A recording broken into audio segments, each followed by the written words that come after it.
ဒီဗီဒီယိုလေးအားကျွန်တော်ရဲ့ဟင်းချက်ဗီဒီယိုကြီးကြည့်ပြီးတော့ like ချက်နေတဲ့ကျွန်တော်ရဲ့ mate တွေအတွက်ပါလွယ်ကူရိုးရှင်းကျွန်တော်တို့အချင်းလေးစီလုံနီးလေးပါဗျာပကံထဲကိုထညက်ခဲနုံနုံစင်းတာတို့မျိုးကြည်အောင်ခြေထားတဲ့ထညက်အမောင့်ကိုထမင်းစားဆုံး9ဆုံးစာလောက်ထည့်မယ်အခုဗီဒီယိုထဲမှာသုံးပြထားတာကတော့ကျွန်တော်မုတ်လို့ထညက်ပေါ့နော်မုတ်လို့ထညက်ကအယောင်လေးကနည်းနည်းတော့အမဲတဲ့ဘက်ကိုနည်းနည်းလေးရောက်နိုင်တယ်အဲ့တော့စားထညက်တွေပါလေတော့ပိုကောင်းတယ်ဗျာထညက်ဖြူလေးလေနော်ဒါလေးဆိုလဲကောင်းတယ်ပိုအကြံပေးတာပေါ့နော်ကဲထမင်းစားဆုံး9ဆုံးစာပြီးသွားပြီဆိုရင်ကျွန်တော်တို့ရတာချုံမို့ထမယ်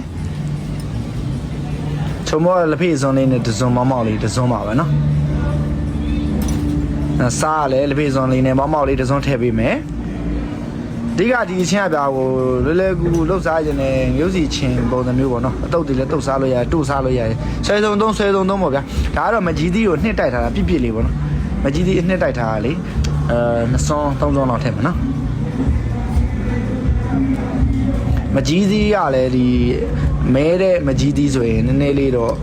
ချိုးတဲ့ဘက်ရောက်အောင်နော်နည်းနည်းလေးတက်တဲ့မကြီးသီးဆိုဝါရောင်လေးပေါ့အဲ့ဒါလေးကိုသုံးတယ်နော်အခုကျရင်ယူနေပူပူသုံးမို့ယူချက် A3 ကိုသုံးရမယ်ကျွန်တော်တို့သုံးမဲ့ငရုတ်စီတွေတို့ဒီ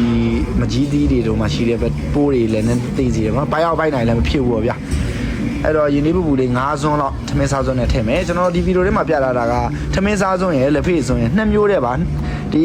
ဇွန်း2မျိုးတဲ့နဲ့လွယ်လွယ်ကူအိမ်ငယ်မှာလိုက်လို့စားလို့ရမှာဗျာနော်ဒါဆိုရင်ဒါကျွန်တော်တို့အရသာတွေကြည်သွားအောင်မှွေပေးဖို့လိုတယ်ဥမာထညက်ခဲတွေပါတွေကြည်သွားမယ်စားနဲ့အချုံမှုတ်တွေလည်းကြည်သွားမှာနော်အကယ်မှဒီလိုမျိုးကြည်တာဟိုမကြိုက်ဘူးဆိုလဲခုနကယူနေ9စွန်းပမာဏလောက်ကို9စွန်းနည်းနည်းလေးကြော်လိုက်ပေါ့ဟိုအိုးတို့ထဲမှာကြိုလိုက်ဗျာကြိုလိုက်ရင်တော့ပကောင်းတယ်တဲ့မလားဟိုကြည်သွားတာပေါ့ဒါပြီးရင်ကျွန်တော် A1 ငရုတ်စီကိုသုံးပေးထားတယ် A1 ငရုတ်စီတဲ့ကျွန်တော်ပိုကြိုက်တဲ့ငရုတ်စီတစ်မျိုးရှိတယ်အဲ့ဒါစိန်တစိငရုတ်စီဗျာအဲ့ကောင်ကပို့ပြီးတော့good တယ်ဗျာအရသာပုံ file ပါတယ်မိုက်ပါတယ်အဲ့တော့လောလောဆယ်မှာတော့ကျွန်တော် A1 ရုပ်စီရှိတဲ့အတွက် A1 ရုပ်စီကိုတုံးထားတယ် A1 ရုပ်စီက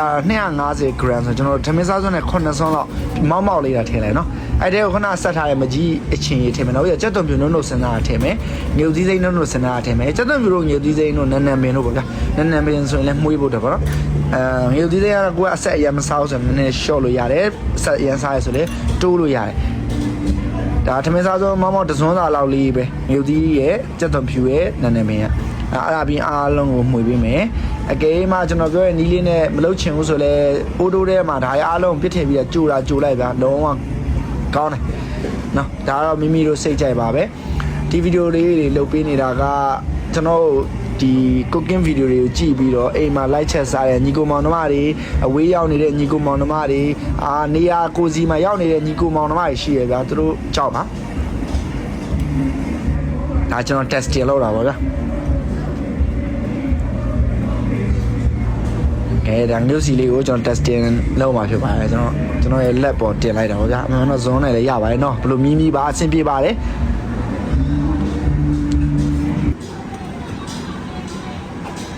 Mamma mia!